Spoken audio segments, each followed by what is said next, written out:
মহিলাদের রোজার সময় পিরিয়ড হলে তার বিধান কি? রোজা রেখে টিকা বা ইনসুলিন নিলে কি রোজা ভেঙে যাবে? দাঁতের মাড়ি থেকে পুজ এবং রক্ত নির্গত হলে কি রোজা ভঙ্গ হবে? সাহারি না খেলে রোজা হবে কিনা? রোজা রেখে পেস্ট দিয়ে ব্রাশ করলে কি রোজা ভেঙে যাবে? রোজা রেখে হস্তমৈথুন করে ফেললে বিধান কি? রোজা রেখে নাক কানের চোখে ড্রপ ব্যবহার করার বিধান কি? রোজা রেখে ভিডিও গেম বা দাবা লুডু খেলে সময় পাস করলে গুনাহ হবে কিনা? অজু করার পরে হাঁটুর উপর কাপড় উঠলে কি অজু ভেঙে যাবে? গর্ভবতী নারীর রোজা না রাখার সুযোগ আছে কিনা? গোসল ফরজ হলে সে অবস্থায় সাহারি খাওয়া যাবে কিনা? স্বপ্নদোষ হলে কি রোজা ভেঙে যায়? বোন তার ঋণগ্রস্ত ভাইকে যাকাত দিতে পারবে কিনা? পিল খেয়ে মাসিক বন্ধ রেখে রোজা রাখা যাবে কিনা? থুতু খেলে কি সিয়াম ভঙ্গ হবে? রোজার জন্য মুখে নিয়ত করা জরুরি এবং নিয়ত কখন করতে হবে? আকবর আলী আপনি লিখেছেন, রোজা রেখে টিকা বা ইনসুলিন নিলে কি রোজা ভেঙে যাবে? না, এর কারণে রোজা ভাঙবে না। কারণ টিকা বা ইনসুলিন এগুলো চামড়ার সামান্য একটু নিচে নেওয়া হয়, এগুলো পেট পর্যন্ত পাকস্থলী পর্যন্ত পৌঁছায় না, যার কারণে খাদ্য এবং পানীয়র কাজ এগুলো দেয় না, ফলে এগুলো নিলে রোজা ভঙ্গ হবে না। মোহাম্মদ আজাদ হোসেন আপনি লিখেছেন, দাঁতের মাড়ি থেকে পুজ এবং রক্ত নির্গত হলে কি রোজা ভঙ্গ হবে?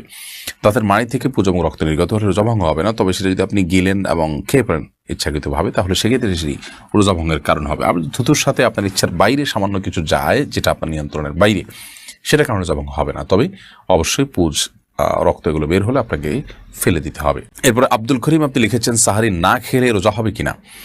সাহারি যদি কেউ না খায় তাহলে সেক্ষেত্রে তার রোজা হয়ে যাবে। কোনো কারণে সাহারি খেতে উঠতে পারেন নাই, অথবা আপনি সাহারি খানই নাই, তাও রোজা হয়ে যাবে। নবী করিম সাল্লাল্লাহু আলাইহি ওয়াসাল্লাম নফল রোজার ক্ষেত্রে বিশেষ করে সকালেও যেহেতু নিয়ত করা যায়, নবী সাল্লাল্লাহু আলাইহি ওয়াসাল্লাম এরকম হয়েছে যে একবার রাতে তো খাননি, সকালে দিনে একটা বড় অংশ পার হয়ে গেছে, তিনি তখন বলেন ঠিক আছে তাহলে আমি রোজাদার।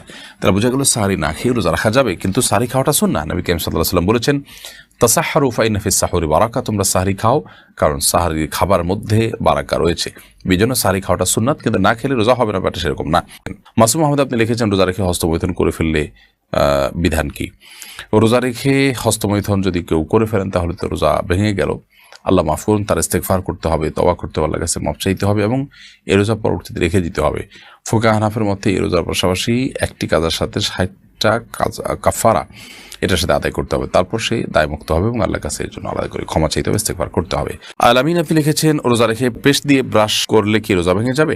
না, এর কারণে রোজা ভেঙে যাবে না। বিশেষ করে যখন পেস্ট আপনি গিলবেন না ইচ্ছাকৃতভাবে, তখন রোজা ভাঙবে না। যদি ইচ্ছাকৃত গিলেন তাহলে সেক্ষেত্রে রোজা ভেঙে যাবে। পেস্টের কিছুটা স্বাদ যদি আপনার জিহ্বাতে থুতুর সাথে পেটে যায় তাহলে সেক্ষেত্রেও রোজা ভাঙবে না। তবে আপনি পেস্ট যাতে কোনোভাবে ভিতরে না যায় তার জন্য বারবার থুতু ফেলে ব্রাশ করে কুলি করে আপনি মুখ পরিষ্কার করবেন। এরপরও যে এর গন্ধ, ঘ্রাণ ইত্যাদি বা স্বাদিতে আপনি গলা দিকে অনুভব করতে থাকেন বা সে যদি আপনার ভেতরে প্রবেশ করে, তাতে রোজা ভাঙবে না। অতএব পেস্ট দিয়ে ব্রাশ করলে রোজা ভাঙবে না। তবে রোজা অবস্থায় পেস্ট দিয়ে ব্রাশ না করে দিনের বেলা বিশেষ মেসওয়াক করাটা হলো সুন্নাহ, আর ব্রাশ করতে চাইলে পেস্ট দিয়ে সেটা সাহারি খাওয়ার আগে করাটাই হলো অধিকতর উত্তম, কারণ ওলামায়ে কেরাম এটাকে মাকরুহ বলেছে। মাজহারুল আলম লিখেছেন, রোজা রেখে নাক কানের চোখে ড্রপ ব্যবহার করার বিধান কি?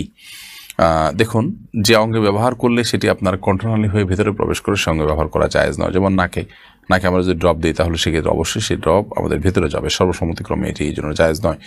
চোখে যদি আমরা ড্রপ দিই সেটি আমাদের পেট পর্যন্ত যাওয়ার সম্ভাবনা নেই, যার কারণে সেখানে আপনি রোজা রেখে ড্রপ দিতে পারেন। আর যদি কানে ড্রপ দেন সেটা আমাদের ভেতরে যাওয়ার সম্ভাবনা আছে, সেজন্য অ্যাভয়েড করতে পারলে ভালো।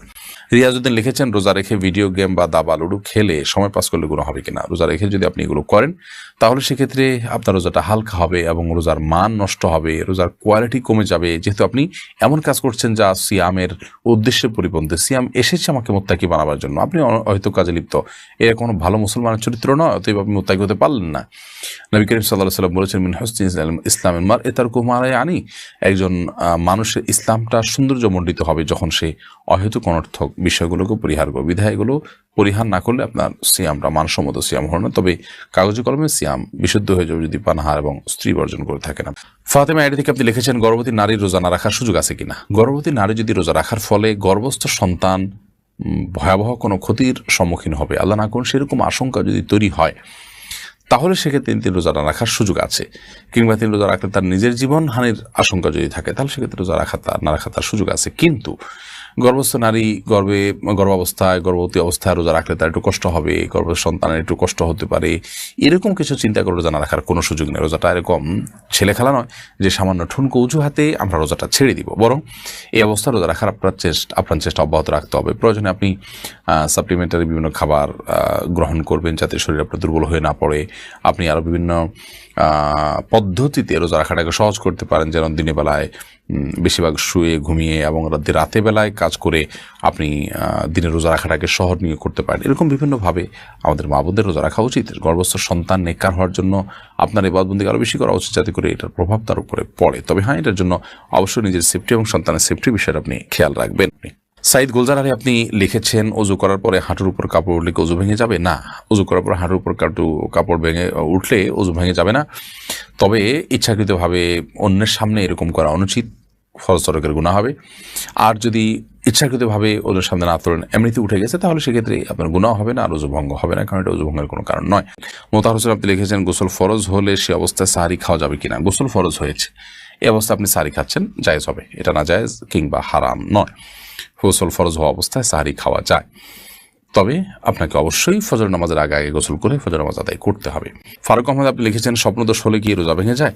স্বপ্নদোষ যদি হয় তাহলে সেই স্বপ্নদোষ রোজা ভঙ্গের কোনো কারণ নয়, যেহেতু এটি আপনার নিয়ন্ত্রণে ছিল না এবং আপনার ইচ্ছায় হয়নি, বিধায় এর কারণে কোনো গুনাহ হবে না এবং এটা আপনার রোজা ভঙ্গের কোনো কারণও হবে না। তবে হ্যাঁ, স্বপ্নদোষের ফলে গোসল তো অবশ্যই আপনাকে করতে হবে। গোসল করে আপনি ফজরের সালাত আদায় করবেন, কিন্তু সাহারি খাওয়ার জন্য এটা কোনো প্রতিবন্ধকতা নয়। অনেকে দেখা যায় যে শেষ মুহূর্তে সময় কম থাকে, তিনি গোসল করা ছাড়া সাহারি খাবেন না, গোসল করতে গেলে আবার সাহারি খেতে পারেন না, তো এই কষ্টের কোনো প্রয়োজন নাই, গোসল অবস্থায় সাহারি খাওয়া যায়।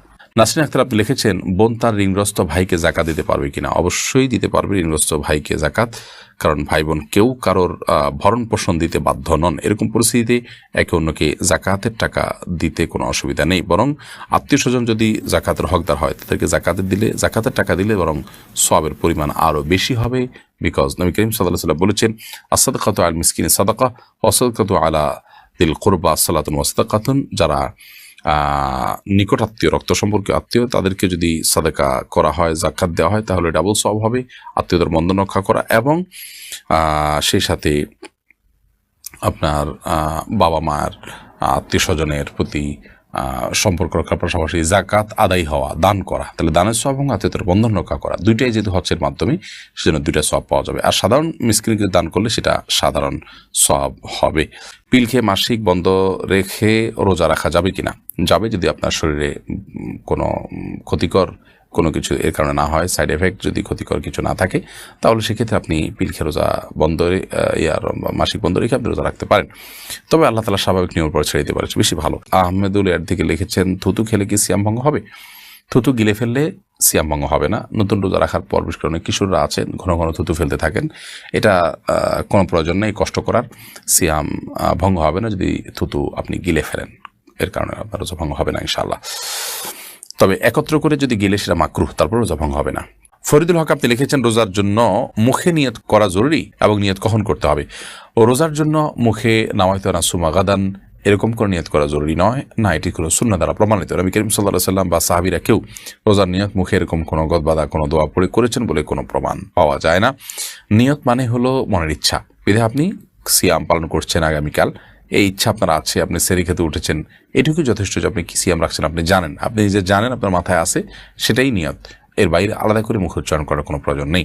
ফেরদাউস আহমেদ আপনি লিখেছেন, মহিলাদের রোজার সময় পিরিয়ড হলে তার বিধান কি? পিরিয়ড হলে তিনি রোজা রাখবেন না, তিনি বলে পিরিয়ড হলে ওই দিনটা রোজা তাকে কাজা করতে হবে, এবং তিনি ওই অবস্থা জিকির, আজকার, তাসবিহ, তারপর দোয়া দুরূদ এগুলো করতে পারবেন। কোরআন তেলাওয়াত করবেন না, স্বামী সহবাস করবেন না, নামাজ পড়বেন না এবং রোজা রাখবেন না, রোজাগুলো পরে রেখে দিতে হবে।